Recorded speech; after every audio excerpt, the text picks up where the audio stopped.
Hello everybody, welcome back for another video. Hope you're all doing well and that you are all having a great day. There's a couple of things to talk about, and without further ado, let's jump right into it. The CEO of mainstream crypto and traditional asset platform known as eToro confirms the company is taking a hard look at adopting Ripple's xRapid. Yoni Asia just paid a visit to the Ripple headquarters to learn more about the cross-border payment solution that uses XRP to settle transactions. Here's an actual tweet with an awkward photo of this guy at the Ripple office. What's interesting to note is that the eToro team has just announced, was it yesterday, that they are now live in the United States. I think it's available to 32 states or something like that. There's always a couple of states that get left out of the game, at least in the very beginning. But at the same exact time that they announced that they were going to be launching in the United States, they apparently went to the Ripple headquarters office, whatever you kind of want to call it, and apparently announced that they are looking into using XRP/xRapid for their network. Asia met with Ripple CEO Brad Garlinghouse at the Paris FinTech Forum to discuss a new partnership. He said, "I think as a fintech company, it's very important for us to foster relationships with other fintech companies. Obviously, we're one of the largest trading platforms on XRP, so very interested in informing a relationship with Ripple Labs and understanding what we can do together." We also had news about this a couple of weeks ago. Binance CEO Changpeng Zhao is on the same page, saying he also wants to partner with Ripple and boost xRapid.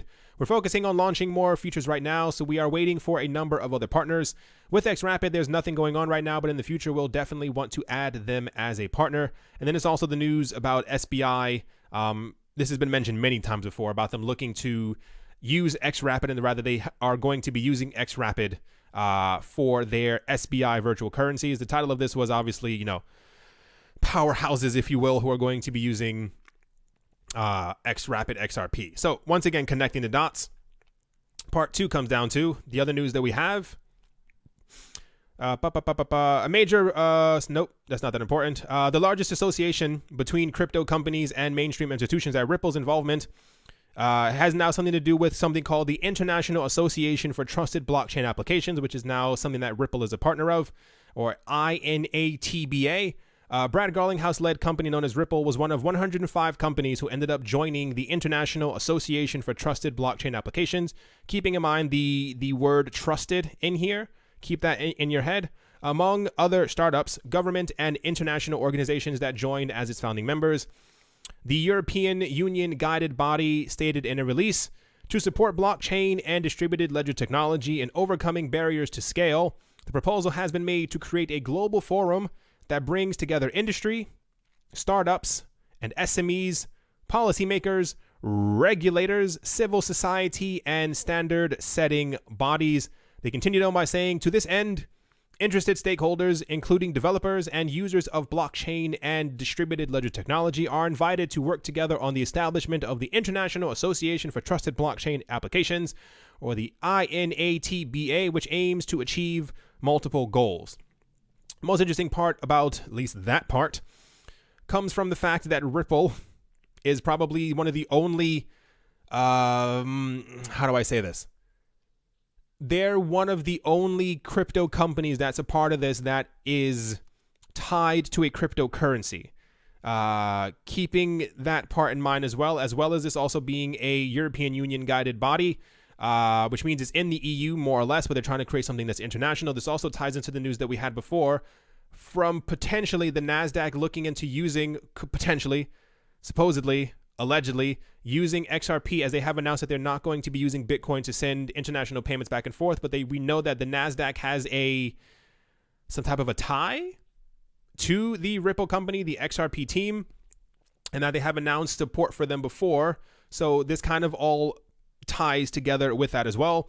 The goals stated by the company include maintaining a permanent and constructive dialogue with public authorities, contributing to the convergence of regulatory approaches to blockchain technology. The body also wants to promote an open, transparent, and inclusive global model of governance for blockchain and other distributed ledger technology infrastructures and applications, a model that reflects the shared interests of stakeholders from industry, startups and SMEs, civil society organizations, governments, and international organizations.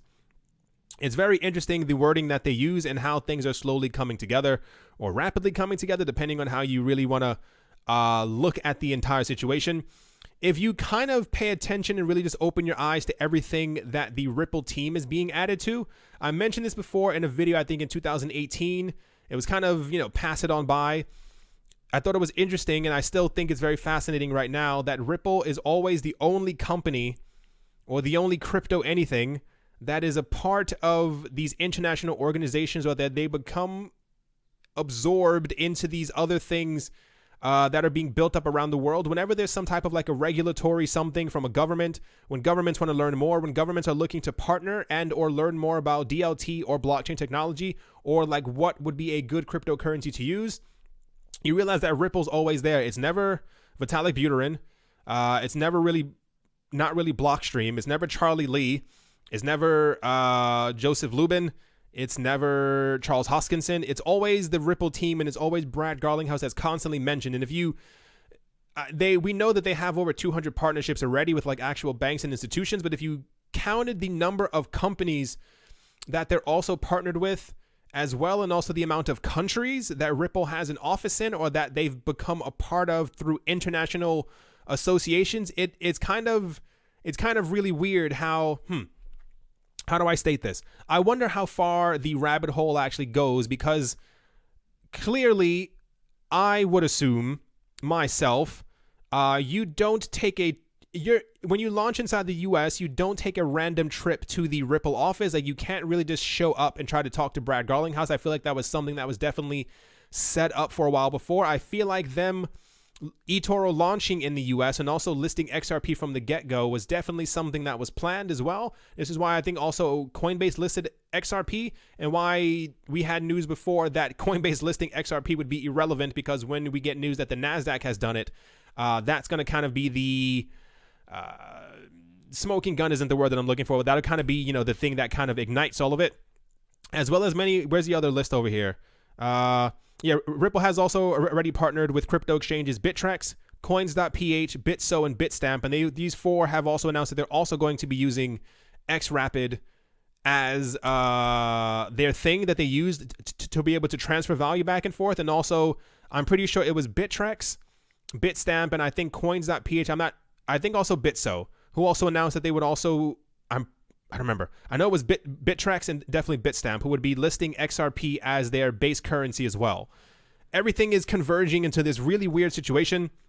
On top of that as well, when you kind of look at this, I was looking a bit further into I was trying to look for the R3 partners, because there seems to be a really weird switch that's happening with the Ripple team. Not even a switch. It seems like a permeation, if you will, where I feel like they think that they've already conquered the US and now they're trying to go to many other countries. And I think one of the countries that they may have had, continent that they had a very hard time, or maybe a more difficult time to get into, or maybe even that could all just be, smoke and mirrors as well, was actually Europe. And with the R3/4 platform, this also ties directly into this European Union International Association of Trusted Blockchain Applications.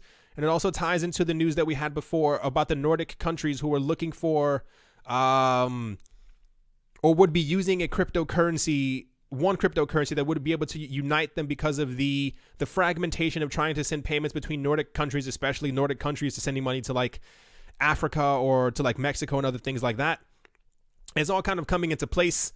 At least for me, I'm connecting the dots very slowly, quickly. I can't really tell. But there's just so much news, and there's always like really tiny things that if you kind of pay attention, like especially like you see the people from R3/4 have announced that they're going to be using XRP/xRapid, and now we have multiple European banks who are also part of the Quarter Partner Network. I couldn't find like an actual list. I was digging through everything. I Googled it multiple times.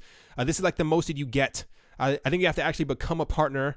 Where is it? Somewhere. Yeah, apply for partnership to be able to actually maybe see the full list. But instead of Googling around for 9.5 hours to try and figure out every single company, you can kind of see that some of these are Europe based, and these are also part of the Corda R3, which is also announced before for xRapid and XRP, and saying that they would be using xRapid and XRP to be able to send payments through these banks and also internationally. And then you have Ripple joining the International Association for Trusted Blockchain Applications, and you also have all these other cryptocurrency exchanges and also the major bank SBI announcing that they're all going to be using xRapid as well. Quite interesting how this is all turning out. I guess we'll have to kind of wait and see. I assume we should have proper clarification for all of this by the end of this year, I want to say. Everything should be a lot clearer. Garlinghouse said end of this year, dozens of banks are going to be using XRP xRapid. I think it'll be very interesting to see exactly which banks are going to be using it, which banks are going to be using it through R3, and which banks will come out openly in support of it, because my still theory is that the moment that we have banks using XRP for whatever they plan on using it for, and next year, whenever we get, banks always release like a statement, you know, we made this much money this year, we made so-and-so money this year. Part of the problem that banks have, problem, air quotes, even though they're extremely rich, is that they do pay large amounts of fees when they're trying to send stuff through Swift or through other organizations, what have you, and like it cuts a huge portion of their profits, I want to say, out of the way. So when we have the first couple of banks announcing that they have been using xRapid or XRP or R3's Corda, which was using XRP, and they saved an additional 10, 15, 20% on their fees that they would have otherwise paid, because the fees are dramatically low on xRapid, like we heard before sometime last year that someone sent, I think it was $100 million worth of XRP, and I think the fee was like 5 cents or something like that. Anyway, it's all coming together very rapidly. Keep in mind, pay attention to every single time that one of these things gets announced. It's always just Ripple who's a part of it. Every single time that a government talks about that they are having a discussion about blockchain technology or blockchain something, you always hear that Ripple was in the room with them. Don't think that they're just there to, you know, make paper airplanes and kind of, you know, do paperwork. They're definitely, I mean, you get why they're there. Anyway, that is definitely going to do it for this video. I'm very excited, if you couldn't tell. It's all slowly coming together. It's very obvious where the cryptocurrency space is going. It's just a matter of it kind of finally getting there. Hope you all enjoyed. Hope you all are having a great day, a great morning, a great afternoon, a great evening. Wherever you are, wherever in this crazy world you might be, I hope it's absolutely fantastic. Thank you all once again for watching and listening. And yeah, I'll talk to you all soon. See you.